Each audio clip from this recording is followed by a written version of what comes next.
मेरठ से उमेश श्रीवास्तव हमारे साथ ज्यादा जानकारी बातचीत के लिए जुड़ गए हैं।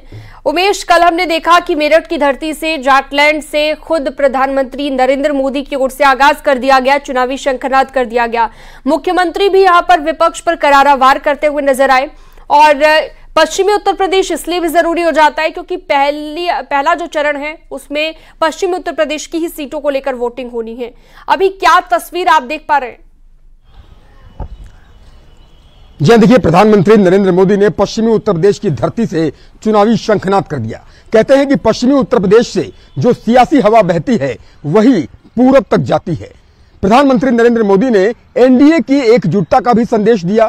साथ ही प्रधानमंत्री नरेंद्र मोदी ने भ्रष्टाचार पर कड़ा प्रहार किया। हमारे साथ हमारे वरिष्ठ सहयोगी और वरिष्ठ पत्रकार ज्ञान प्रकाश जी मौजूद हैं। ज्ञान प्रकाश जी, क्या कहेंगे आप प्रधानमंत्री जी के भाषण को किस नजरिए से देखते हैं और कितना बड़ा संदेश देने की कोशिश की गई?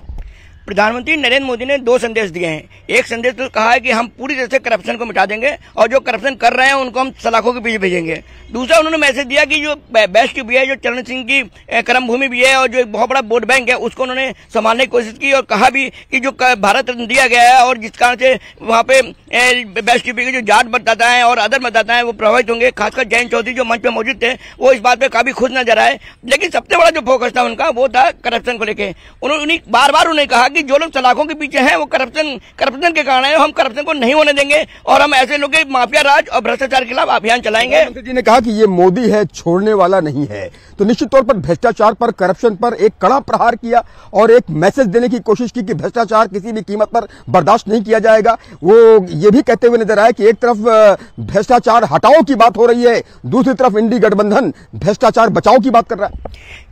कल पहली बार नरेंद्र मोदी ने अरविंद केजरीवाल को भी इशारा किया और कहा कि वो सलाखों के पीछे हैं और साथ में उनकी टीम के लोग भी सलाखों के पीछे हैं। उन्होंने कहा कि दुर्भाग्य की बात है कि इंडिया गठबंधन जो है वो कह रहा है कि भ्रष्टाचार बचाओ और एनडीए जो गठबंधन है वो कह रहा है भ्रष्टाचार मिटाओ और हम इसको मिटा के रहेंगे और खासकर माफिया राज और करप्शन को हम हर हालत में, मोदी ने बाकायदा गारंटी दी, कहा कि उनको सलाखों के पीछे जाना होगा और करप्शन मिटना होगा और उसके लिए पूरा काम करेंगे। और एनडीए ने जो अपना इसका कितना बड़ा इम्पैक्ट आप देखते हैं अगर पश्चिमी उत्तर प्रदेश की बात की जाए या उत्तर प्रदेश की बात की जाए? भारतीय जनता पार्टी और एनडीए लगातार मिशन 80 की बात कर रहा है, इसका कितना बड़ा इंपैक्ट आप देखते हैं आने वाले लोकसभा चुनावों में? 19 अप्रैल को पहले चरण का मतदान होना है, 26 अप्रैल को दूसरे चरण का मतदान होना है, तो इसका इंपैक्ट कितना होने वाला है? देखिए, ये बात तो सही है कि जो मेरठ की रैली है 2014 देख लीजिए, 2019 देख लीजिए, ये पूरा तय करती है यूपी का भविष्य और यूपी का चुनावी माहौल को तय करती है। और ये बात बिल्कुल तय हो गई है कि बेस्ट यूपी में जो भाजपा को सबसे डर था वो था जाट वोट बैंक से था, उसको भाजपा ने समेटने की कोशिश की है, उसमें काफी तक सफल भी हो रहे हैं। और दूसरा जो पब्लिक सुनना चाहती है करप्शन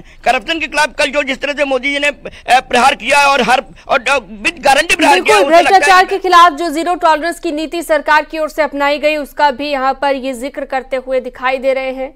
बहुत शुक्रिया आपका उमेश।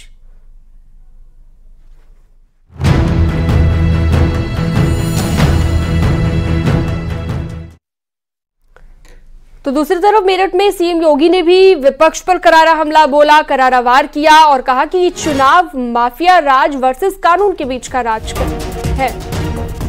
तो माफिया राज वर्सेस कानून राज के बीच का ये चुनाव है और सीएम योगी ने यह भी कहा कि ये चुनाव परिवारवाद वर्सेस मोदी के परिवार के बीच का है।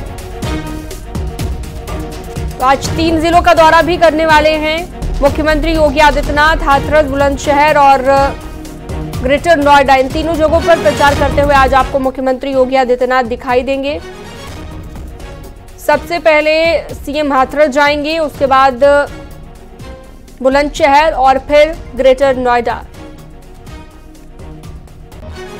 तो ग्रेटर नोएडा में करीब 1 घंटे का कार्यक्रम है और बाकी जगह पर भी प्रबुद्ध जन सम्मेलन को संबोधित किया जाएगा। हाथरस के सदर इलाके में प्रबुद्ध जन सम्मेलन को संबोधित करेंगे।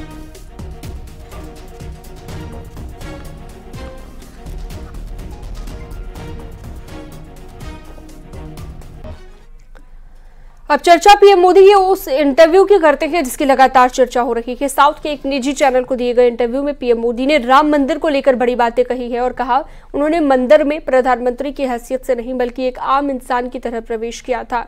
इसके अलावा पीएम मोदी ने कहा कि मंदिर में प्रवेश करते वक्त उन्हें मंदिर के लिए किए गए संघर्ष और लोगों का बलिदान याद आया। उन्होंने कहा कि कैसे जब उन्होंने पहली बार प्रभु राम की प्रतिमा को देखा तो उनकी नजरें उन पर टिक गई, इस बात का भी उन्होंने जिक्र किया।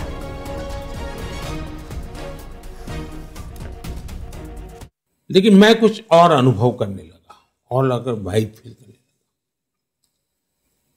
उसके बाद मैंने एक तय किया कि मैं 11 दिन का अनुष्ठान करूंगा। उसमें भी मैंने तय किया कि मैं ये अनुष्ठान खास करके दक्षिण में प्रभु राम जी के साथ जुड़े हुए जितने स्थान हैं वहां पर समय बिताऊंगा।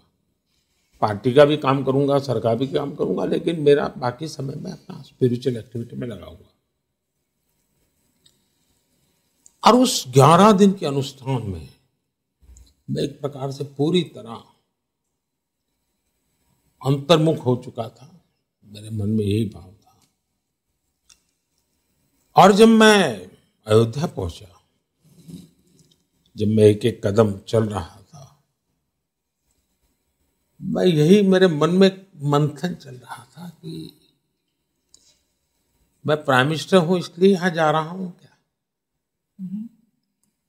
कि मैं भारत का एक नागरिक के नाते जा रहा हूं। और